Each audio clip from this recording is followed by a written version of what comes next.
It is here, boys. 12th June, The Last of Us 2 reviews are out, and this video is gonna summarize everything related to reviews, story, gameplay, everything you need to know about The Last of Us Part 2. So we're gonna talk about all of that good stuff. 7 days left. There is new 2 hours gameplay leaked, and I will be making a video on that tonight because it's pissing me the hell off. Anyways, as you know, 12th June, 7 days left before The Last of Us Part 2. The embargo has been lifted, however, there are still some restrictions that we'll discuss in this video. Now we're gonna start off with IGN. Unfortunately, now it's a no surprise, IGN gave this game a 10 out of 10. It was expected. As you all know, it has a little something for everyone. I'm just gonna move past these because even if there's a game that I love the most, I still don't look at IGN, mainly because IGN is IGN. But if you like IGN, if you like the reviews, you go do that. GameSpot, however, on the other side, gave this game an 8 out of 10. Now that is quite interesting. They weren't on the whole Last of Us like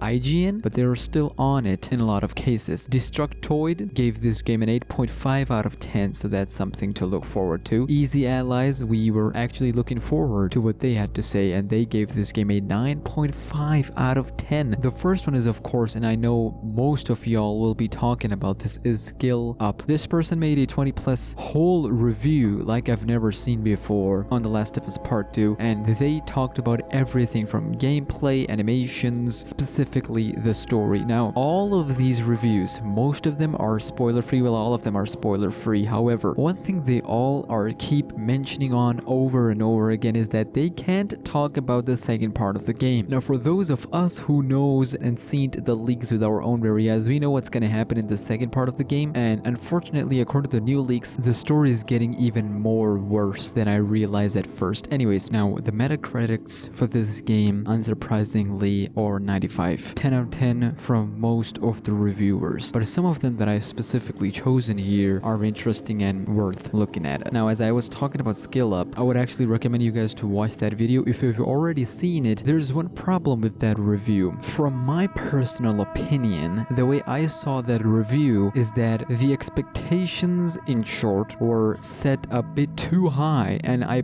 probably believe that's everyone's expectations before playing or seeing the game itself. Mine wasn't.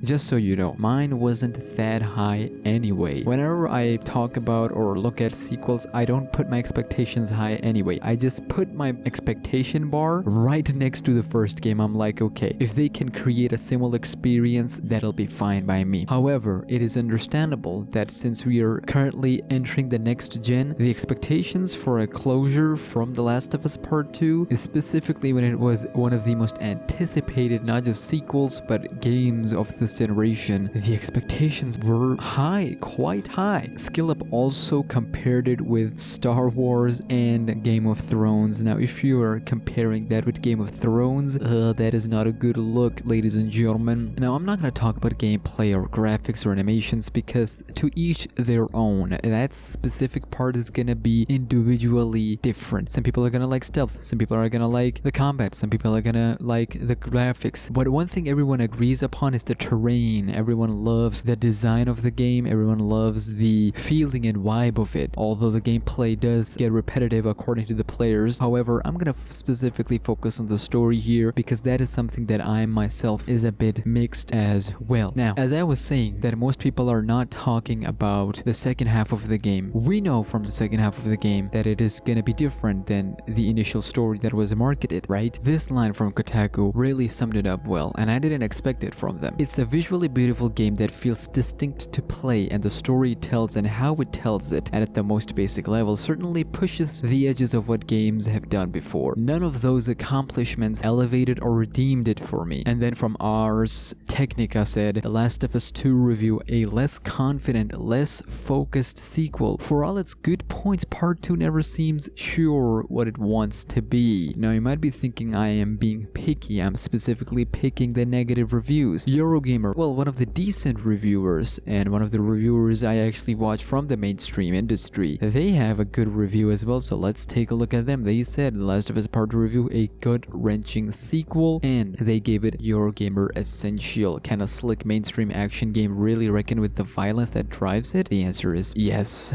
massively but powerful. Like I said, they each go in their own ways. Some people are liking the gameplay design, some people are liking the combat, stealth, enemies, but when it comes to the story, none of them are actually going into what they feel honestly about the story, except for the few like Skill Up who completely dislike the story. If I summarize all of them, because I've just read too many of them, that's why this video is a bit late, the main consensus here is that the first story was specifically revolving around Ellie. If you really think about it, it started from Joel's life and then it revolved around Ellie. Joel's life is now being revolving around Ellie because now he's protecting her, taking care of her, making sure that she's safe, all of that good stuff. And we knew already from the get-go that the second game will be all from Ellie's perspective, right? And I ain't even talking about the second half of the game that I'll get to in just a second, but all of the consensus leads us to the story. First of all, is all up and down. They have a little bit of hard time knowing what they exactly want from the story, but more specifically that it deters from Ellie's own story. Yep, it goes into other plots so much that you completely forget what the story is all about. You want to go back to the main plot of Ellie's journey, all these other side characters, just Jesse, Dina, but this is Ellie's story. We need to see the world of this Last of Us from her perspective, regardless of what happens to the people around her. If anything bad happens to the people around her, we see that from Ellie's perspective. And the reviewers, the honest reviewers of course, are saying that it kinda distracts you from Ellie's original story. Now, second part of the video.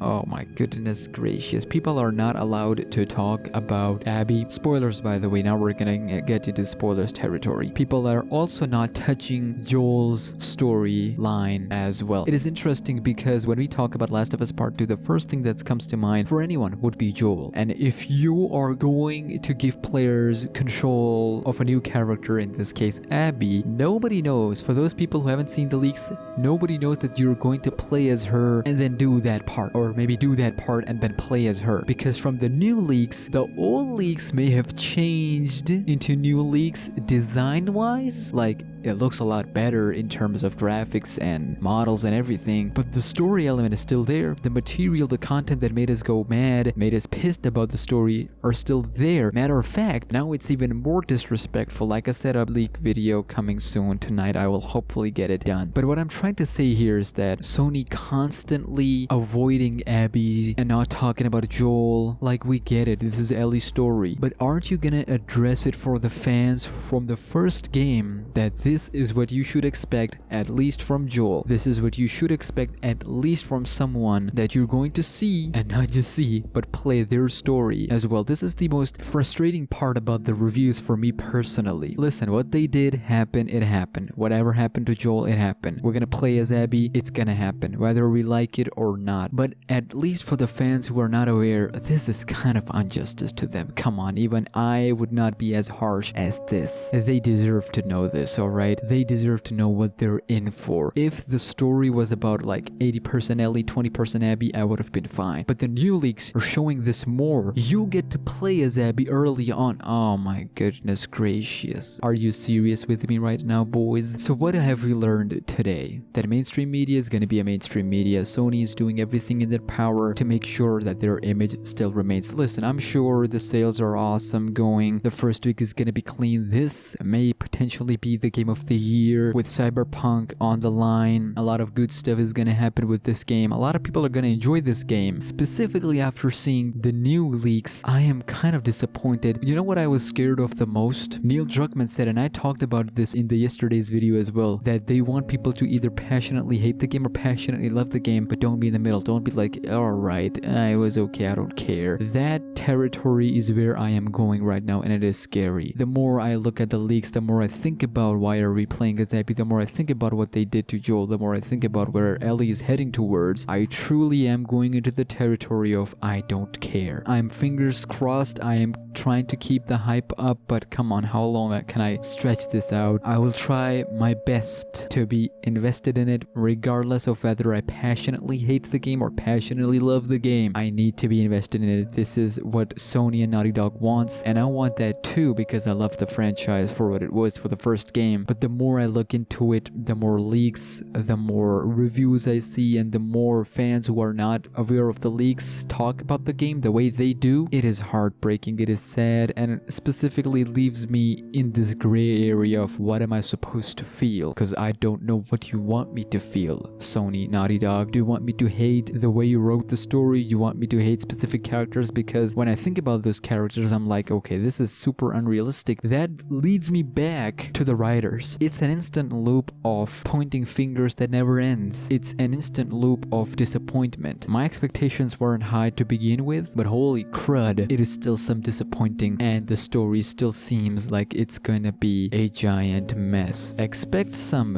red controversies from left and right. Expect a divisive reaction from the fans. Exactly what they were expecting and hoping for. That was my 2 cents. But it is up to the players and individuals now to decide what they want to do, because leaks are out there if you want to see. Reviews are out there, both honest ones and the paid ones. And look, I'm not gonna say they paid because I don't know what they did behind the scenes, but one thing I am sure is that I'm still getting the game regardless. And first of all, because I love the franchise, and second of all, I still want to see the ending, so it is what it is. Just because I don't like the game personally doesn't mean others will feel the same. You may love the game, you may hate the game, but what I'm trying to say is that from a marketing perspective, most of things that we know should be out there, because it doesn't hurt much to know what we're up against, what we're going to get. And trust me, if I hadn't known about Abby before seeing the leaks, if Sony told me that, hey, you're gonna learn about Abby, you're gonna play as her, then I would start to create an image in my mind, and I would go,